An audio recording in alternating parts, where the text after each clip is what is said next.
नमस्कार।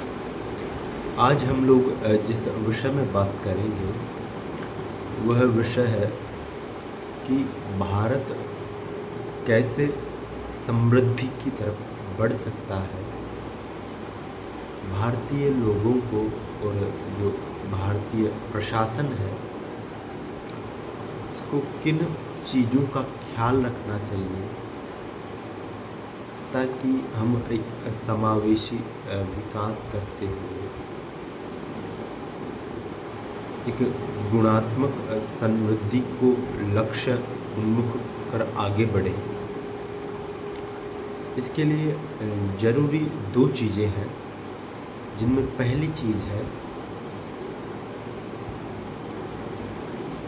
हमारे पास जो संसाधन है हम उनका कितना कुशलतापूर्ण तरीके से प्रबंधन कर सकते हैं। दूसरी जो चीज़ है वह उस प्रबंधन की प्रक्रिया में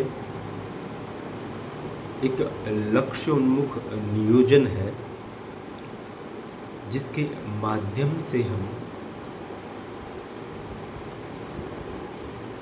जिस लक्ष्य को चुन रहे हैं उसकी दिशा में कुछ काम कर सकते हैं। तो इसके लिए ज़रूरी चीज़ है कि हम अपने आसपास में जो बदलाव देख रहे हैं उन बदलावों में एक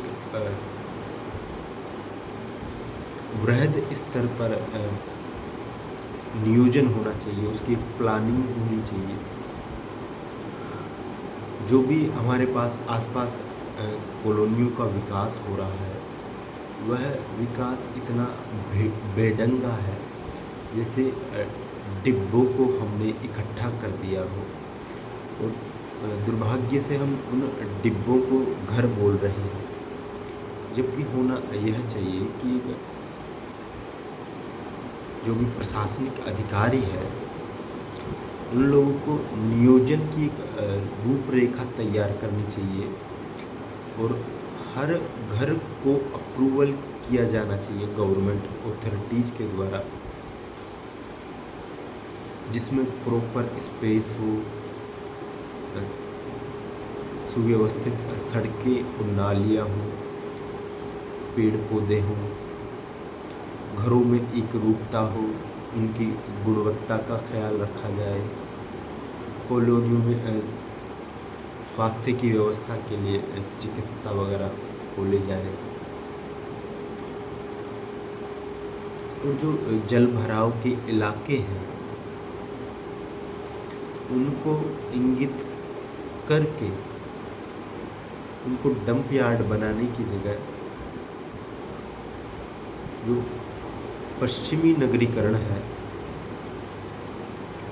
या अमेरिका जैसे देशों में जो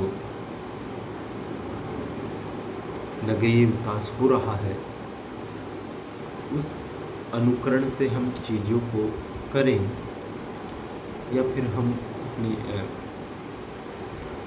इतिहास की सभ्यता को देख सकते हैं, सिंधु घाटी सभ्यता, जिनमें वो लोग नगर नियोजन का इतना ख्याल रख रहे हैं कि आज ये ऐसा लगता है कोई भविष्य का शहर हो, जबकि यह आज से करीब 3000 साल पुराना शहर था। और आज हम लोग 21वीं सदी में भी जिस बेढंगे नगर नियोजन को देख रहे हैं वह देखने पर ऐसा हास्यास्पद और हमारे विवेक को असहनीय लगता है। क्यों? क्योंकि हमने वर्तमान में जितना ज्ञान अर्जित किया है उस हिसाब से हम उस ज्ञान को क्रियात्मक रूप देने में अक्षम रहे हैं। तो भारत सरकार को नगर नियोजन के संबंध में विशेष नियम कायदों को फॉलो करना चाहिए। साथ ही इन नियम कायदों में कोई ढिलाई ना हो और एक व्यवस्थित रूप दिया जाए इस देश को, क्योंकि यहाँ चीज़ें और लोग इतने अव्यवस्थित और अनियोजित है, जिसके कारण स्वास्थ्य की समस्याएं आ रही है, आर्थिक समस्याएं आ रही हैं, सामाजिक संरचनाएं भी एक रुग्ण स्थिति में प्रविष्ट होती दिखाई दे रही है और हम एक स्वस्थ समाज का विकास करने में विफल हुए हैं। क्योंकि जब हमारा समाज बन रहा होता है तो कहीं ना कहीं उसमें 1/4 भाग हमारे परिवेश का होता है।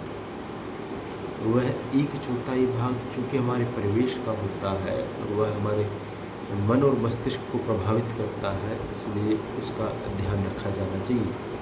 और यह जो समस्या जुड़ी हुई है, यह हीन प्रबंधन और हीन नियोजन के कारण है। तो इन दो बातों के ऊपर जो प्रबुद्ध वर्ग है उसे ध्यान केंद्रित करना चाहिए और अपने आसपास वह जो कुछ भी चीज़ों को क्रियात्मक रूप में ढाल रहा है, कोई भी व्यक्ति, समाज या कोई संस्था, तो उसमें नियोजन का ध्यान रखें, प्रबंधन का ध्यान रखें, तो हमारा देश सुंदर बन सकता है।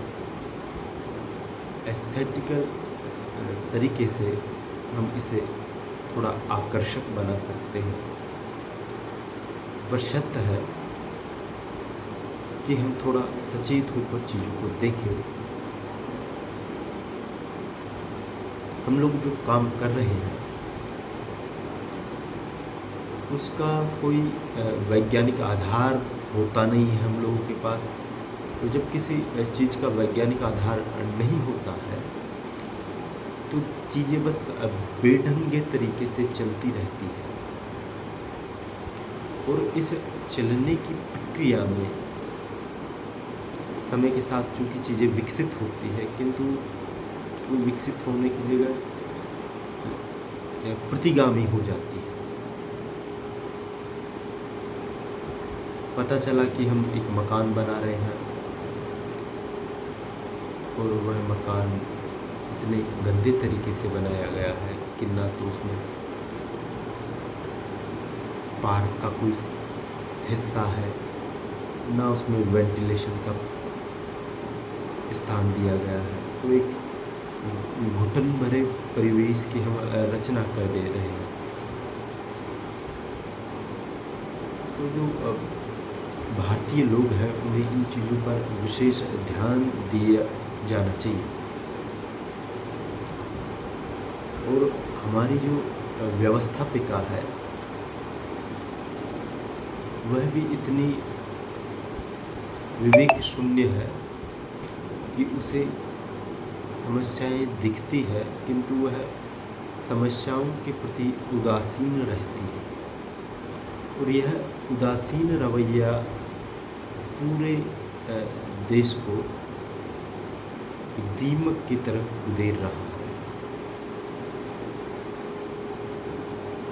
तो इन मुद्दों के ऊपर मीडिया को बात करनी चाहिए।